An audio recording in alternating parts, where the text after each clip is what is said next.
Bonjour Madoulien, bonjour Madoulienne. On s'était pas vu depuis quelques mois et c'est le retour. Alors j'étais pas mal occupé, changement de vie personnelle, mais ça y est, la chaîne Madouil repart pour de nouvelles aventures. On va évoquer des films cette année, on va évoquer des petites perles, pas les blockbusters dont tout le monde vous parle, pas non plus des mêmes films cultes que tout le monde traite sur YouTube. Non, ici c'est la chaîne des perles rares du cinéma et on va commencer avec Les Décimales du futur de Robert Fuest, sorti en 1973.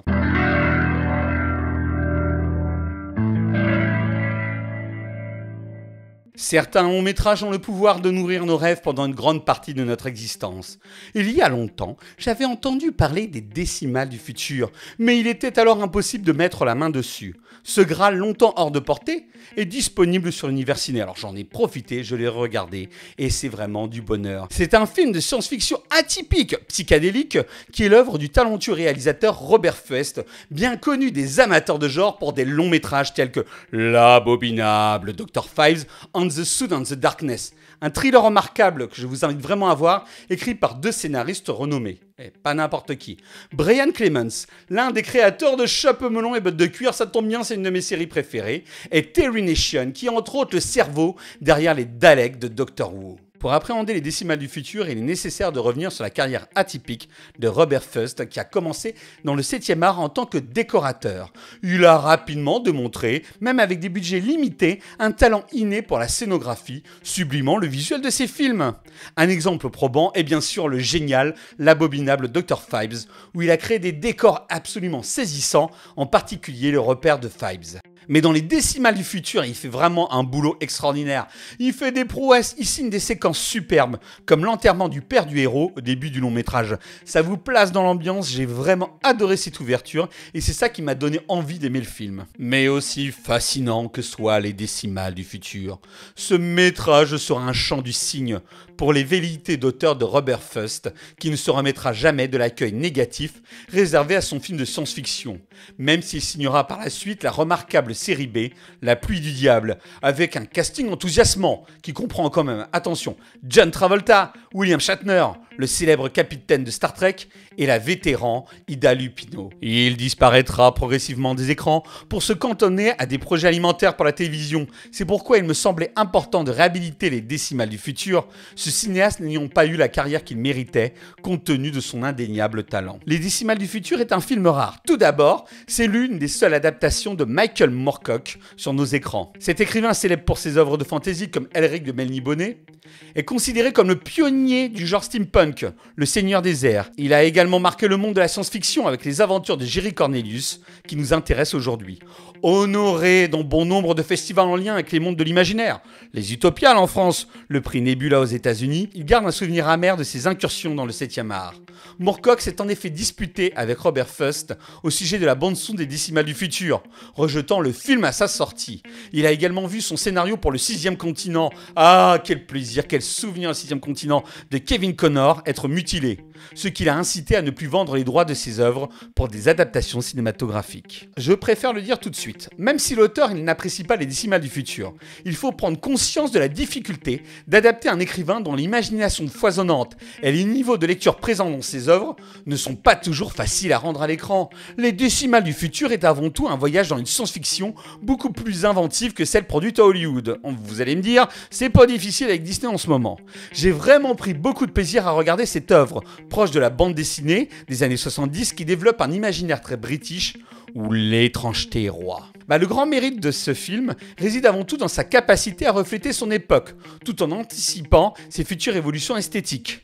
Avec sa profusion de couleurs et ses intérieurs parfois criards, où des bonnes sœurs jouent aux machines à sous, le long métrage capture l'imagerie des années 60 et 70.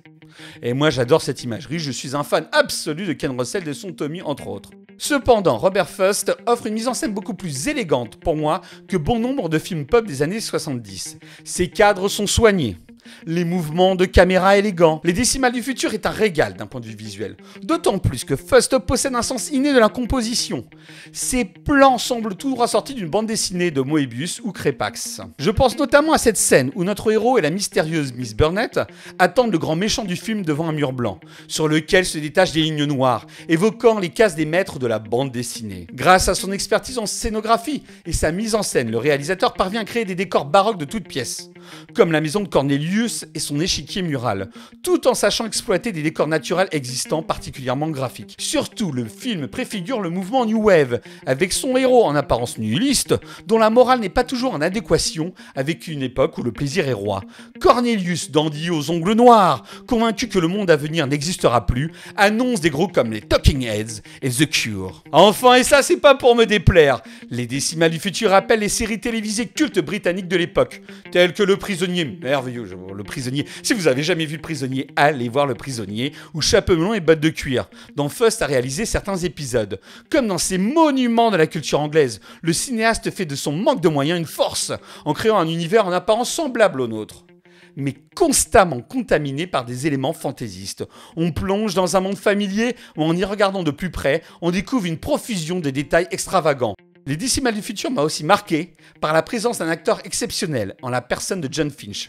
Celui qui avait précédemment interprété Macbeth dans le film de Roman Polanski excelle tout simplement dans ce rôle. Malgré des situations parfois incongrues, voire psychédéliques, surtout dans le final du film, qui est un peu le moment que j'aime le moins du long métrage, il confère un aspect tragique au personnage, permettant au spectateur de s'identifier à lui. Le mec, il a un charisme de fou, il a un truc dans l'attitude et tout. Le mec, il imprime la pellicule. Il est vraiment génial. Aux côtés de John Finch, on retrouve Jenny Runacre, qui avait déjà joué aux côtés de réalisateurs tels que Cassavetes, Huston ou Pasolini. Excusez du peu. Elle apporte une profondeur à un personnage qui conserve son mystère jusqu'à la fin du film. Comme Finch, son charisme joue un rôle majeur, d'autant plus qu'elle adopte un look androgyne original pour l'époque, et très très sexy. On sent que le personnage qu'elle incarne est une femme active qui n'a pas besoin des hommes pour exister, une représentation féministe plutôt rare dans les œuvres de fiction de cette époque. J'ai beaucoup aimé les Décimales du futur, mais, il y a toujours un mais. Malgré une réalisation soignée, un casting excellent, les Décimales du futur échouent cependant dans la fusion des différents genres que le film tente de nous offrir.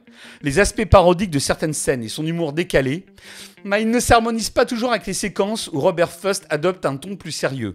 Même dans la structure du film, on ressent l'hésitation du cinéaste entre une narration classique et un récit plus éclaté. Le long métrage débute presque comme un drame pour se conclure sur une note qu'il espérait ironique, à la manière du Docteur Folamour de Kubrick, mais qui finit par retomber à plat, risquant de ternir le plaisir que nous avions éprouvé jusqu'alors.